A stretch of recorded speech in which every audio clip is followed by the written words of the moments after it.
Now, if you're currently not strong, if you don't have a strength background, but you want to achieve things like crow to handstand, you want to do things like press handstand, and if you want to go to other calisthenic skills like front levers, muscle ups, and planches,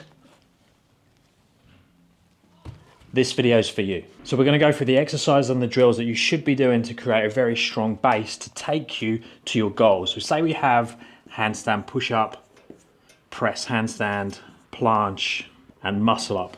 So those are the end goals, but we need to know how to get to them. What's the pathway to make it there?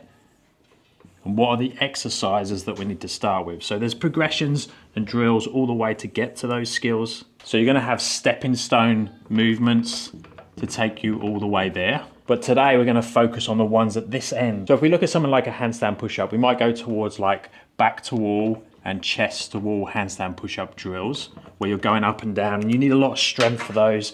You need to be able to go from this position all the way to the floor and back up again. Now that's a big jump up in terms of progression for most people, so we need to make it much easier. We need to go to something like a dip or a pike push-up, but the pike push-up again might be too hard if we have no conditioning with the strength. And the same for the dip, going from this top support position all the way down to the bottom of the dip, and then to be able to push back out is actually really challenging. So easier than the dip might be the push-up, which might be a standard push-up on the toes. But same again, this might be too hard for some people, so we might need to take it back to a knee push-up or something like an incline push-up. But even before that, we need to build a really strong base of the scapula, the shoulder blade positioning, the top and the bottom of the movements, and understanding things like spinal movement and pelvic tilt. And that's what this area is here. So first of all, let's come down onto the floor. Let's go into a shoulder width position with the hands, go slightly wider and turn the hands out. So we're going to go into that position. So my shoulders are directly on top of them. My hands are slightly turned out, slightly wider than my shoulder. And then in that position, I want to push up as hard as I can through the upper back. It's like I'm trying to push the floor away from me. This is going to create a really strong foundation, so then look, I can put more weight into that. What we don't want to do when we go into this position is do things like this or this. You can see now that this is a buckled position and it's not strong. We want to do the opposite. We want to be like we're trying to push something. So I'm pushing my hands into the floor, pushing up, rounding my back. Now that's a really strong platform. Now if you look at my shoulder blades there, you actually can't see them. They're tucked into the rib cage and I'm pushed up into a rounded upper back, what's called scapular protraction. That's super strong, whether I'm on my knees or my toes. Now that's a great foundational position that we need to know how to get into, first on our knees, and some of you might get a little bit stuck in the scapula and not actually be able to push out to that position. So we can just work on the mobility of that by going between protraction, so rounded upper back, and retraction, bringing the shoulder blades together. So slowly going between those two positions, really focusing on that. It might be worth videoing yourself from the side or get someone to feel your back and tell you whether you're going up to protraction, so not seeing the shoulder blades, to retraction, bringing the shoulder blades together. Then we just need to do a little bit of a test. So we have a certain amount of mobility and control in that position when we're on our knees. What does that look like when we're on our toes? So exactly the same thing, up onto the toes. Can we go through those same movements? Can I come down to retraction and then push all the way up to the same protraction as that I had on my knees? And then can I do that for repetitions? If I can, then great, I can use that as my exercise. But if you can't, if you can only get a certain amount or a certain percentage of that same movement, you really need to do the work first on your knees or in an incline position with the hands raised up on something until you can get that same quality of work on your toes. But that's super important. So we have scapular push-ups. We're moving through that protraction to retraction for repetitions. And then the other really important piece is the protraction hold. So externally rotate, ideally up onto the toes, pushing up and just holding in that position where I've got that protraction. If I can't hold it, I come down onto my knees. Now we can progress that by taking the shoulders slightly forwards. So exactly the same setup. And then I can push forwards like so. But this is more of a planche lean and it's a much harder progression than just holding that protracted position. And the planche lean is actually one of the key components on this stepping stone towards a planche. So the planche lean would come in there somewhere. But that scapular protraction position is super important for just general function, let alone the calisthenic skills. So we need to make sure that we can do that with control. And now a cool way to do that is to work on that, but also superset it with the hanging version. Now with the hanging version, I'm going to ideally have my hands shoulder width apart. I'm going to have a full grip on the bar. So not cupping the bar like so. I want to have the thumb around it. So that's going to make it a little bit harder from a mobility point of view. So hands shoulder width, and then I'm just going to see if I can go into a passive hang. So passive just means that I'm relaxing the body as much as possible, but keeping a good grip on the bar. It's going to lengthen my body as much as possible. Now, this isn't quite tall enough for me. I have to bend the knees slightly. Ideally, I ought to be on a bar where I could fully hang, but this can work. So passive position there. We can just build up conditioning and strength in there. I ideally want to get up to around 60 seconds plus. And it's something I'd recommend you do daily because it's great for mobility and definitely builds that strength component of the hanging that's important for things like chin-ups and pull-ups to eventually take you towards muscle-ups. But then we can start to look at that scapular movement again. Now we're going to look at elevation and depression. So I'm going to hang in that position. So now I have elevation of the scapula, so meaning the shoulder blades are really high. I want to do the opposite. I'm going to bring the shoulder blades down, which is going to take my torso up. So that's depression of the shoulder blades. So in that position, I'm going to come here, so as high as I can with straight arms, or an active hang. Then I'm going to do the passive again. Elevation of the scapula, depression of the scapula. So moving up and down. Again, very, very healthy for those shoulder blades and great foundation for all of the calisthenic skills. Now we're back onto the floor. We're going to go back into that push-up position, but now we want to focus on the bottom position. So the bottom of the push-up. Now ideally here, arms would be into the side, hands would be externally rotated. So in that position, and I'm going to come there. So notice how my chest is very close to the floor, my chin is very close to the floor, my hips are very close to the floor, and my knees are, but there's actually no contact. And I can just hold that for time. Now that's the ideal, but if we don't have any conditioning or strength here, that's going to be too hard. So we want to do the same thing, but just have our knees on the floor. So knees on the floor in that position, and I'm holding there. So that's our bottom position of our push-up. So we have the top position, the one we done a minute ago here, protracted. Then I can retract a little bit and come down. Now when I say retract a little bit, we want to stay in an active, strong position and not collapse. Then look, I've come down to that position where chest and chin is super close to the floor. And then I bring the knees down and relax. So that would be an eccentric or a negative push-up. Now again, that might be too hard for some people. So we need to make it slightly easier by bringing the knees down or just starting in the knee position. So there. Now as I come down, I bring the arms into my side. I try and keep a straight line from the knees all the way to the shoulders till my chin and chest just lightly touches the floor, and then I relax. So we're going between that top position and that bottom position with control. And I'm trying to keep the shoulders back and down and come into this position, not this position. We don't want to collapse into that position.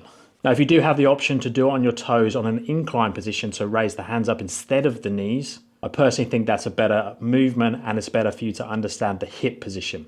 So when we're talking about the hip position, what we don't want to have is this type of movement when we do any push-up or hold. So I don't want to be collapsing through the low back. We want to have a little bit of a posterior tilt. So what's posterior tilt? So imagine your pelvis is a bucket of water and we want to tip water out the front. I go into an anterior position. So this is where I pull down with my hip flexors, my abs lengthen and my low back gets tighter. That pulls me into that position. So that's an anterior tilt. A posterior tilt is when we go in the opposite direction and we push the pelvis backwards. So I'm turning it this way. So again, if the pelvis was a jug of water and I want to tip it out the back, I would go into that posterior position.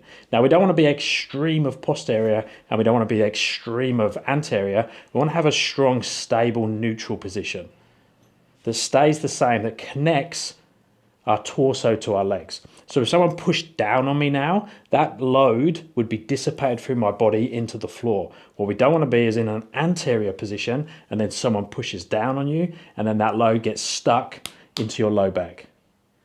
Exactly the same when we do a push-up position or any of the calisthenics movements. We don't want to go into a big anterior dip and that being the position where all the energy of the movement gets stuck. We want to have a slight turning on of the abs and the glutes, so we have a little bit of a neutral position. Now that should come naturally. It shouldn't be something we have to really focus on or tense. But if you do have imbalances around the pelvis with those muscles or prone to feeling load in your low back, it might be something you need to be a little bit more aware of when you're doing some of these calisthenics skills. But if you do have a setup that allows it, stick the hands on something a little bit higher and then come down with that same control. So neutral, strong pelvis position, protraction at the top, strong scapular position as we come down, arms into the side, chest touches the bar, hold there for a few seconds and then come back out. So that's the negative, the eccentric push-up. Now ideally we'll be adding the concentric in as well. Now when we add the concentric in, most people are going to have to do an easier variation because the pushing back up is just generally harder. So what people might need to do is an easier variation on the way up. So I start in this bottom position, I'm coming up with my knees on the floor to here, then I go up onto my toes. Now I lower through the eccentric on my toes, all the way down so the body touches, back into the knees, back into that position. So I'm using the negative, the eccentric phase, so the down movement, to do the harder variation, and then I'm using the concentric, the up phase, to do a slightly easier variation. And then when we can do both comfortably, like so, for repetitions, we're ready to then next progression, which could be the dip, and we just go through that exact same process. We need to learn the top position, so shoulders back and down, chest open. Ideally toes will be floating, but you might need a little bit of toe support. Bottom position, so where we're going to and we're going to change direction. So again, we might need some toe support there. We have the arms pushed into the side, that strong external rotation again. Exactly the same as the push-up. I build control and conditioning in that position. Then I learn how to do the eccentric, the down phase. So there, ideally with no toe assist, but if you need it, you could have your toes down, show control in that bottom position, and then you maybe use a easier variation, so toe assists for the coming back up. So we're using exactly the same technique in terms of how we break the movement apart. We learn the bottom position, the top position, where do the shoulder blades need to be, where does the scapula need to be, where does the pelvis need to be, what's the pathway like, what are the arm positions like. But notice how they're nearly exactly the same for the dip and the push-up. Then we work a controlled eccentric, then a controlled concentric, and put them together. And the cool thing is that's exactly the same all the way through until we actually get to the handstand push-up. So for the handstand push-up, I need a handstand at the top. So there's my top position. I also need to have a bottom position where I change direction, elbows in, external rotation of the hands, show control. Then I need to have the eccentric, so go from that top position down to that bottom position, show control. And then we might use a harder variations for the way down, so like the straight body eccentric. But when I get to the bottom, I might not have the strength to push back up, so I might bend my knees and then use a little bit of a crow froggy position to help me back up on the concentric. So I'm picking an easier skill for the harder movement or the harder pathway, the way back up, and a harder variation for the down. See, it's exactly the same for all the progressions, but each one is like the foundation for the next. So we don't want to be skipping any. Those initial positions, those scapular push-ups, those protraction holds, are so important for the foundation, especially when you're starting this journey and starting to build your strength. We're exactly the same for the chin up. So for the chin up, we have a top position, we have a bottom position. So the top position is going to be here. So chin over the bar and holding in that position. Now, obviously there's a massive prerequisite there. How do you get into the position? How do you hold it there if you're not strong enough to do a chin up yet? So we could either put a box there, or we could use a lower bar, so sticking a barbell across a squat rack. Or if you have something like this, I can now give myself toe assists and hold in that position. I'm trying to have shoulders back and down, chest open. So that nice external rotation position again. So like this, not like this. So I'm just gonna hang out there for time there and eventually take toes away. I'll just have one toe on the floor like so. I need to have the bottom position. So if I'm still using this same setup on a low bar like this, I need to be able to hold in that hanging position. But remember, we've already looked at the passive and the active hang. So some of these you might be able to tick off straight away. So if you've got that hold at the top or just control at the top, you can then do your eccentric. So the coming down for the chin up, either with toe assist or no toe assist, and then the way back up, we could give ourselves a little bit of a jump, hold, and back down again. Now, if you don't have that type of setup and you have the high bar, you just put a box or something there. So if the chin up is here on the progression towards the muscle up, we also need the dip, which we've spoken about already, which is up here. But before the chin up, we're going to have things like rows. So rows is the same thing as the push up, just flipped over, and then exactly the same progressions. We'll have this position, the hold there, we'll have the hold at the bottom. We can even do the scapular movement there. So then you could have the straight body for the eccentric, the coming down, but you might get stuck at the bottom. So then you can use your bent legs to come back up.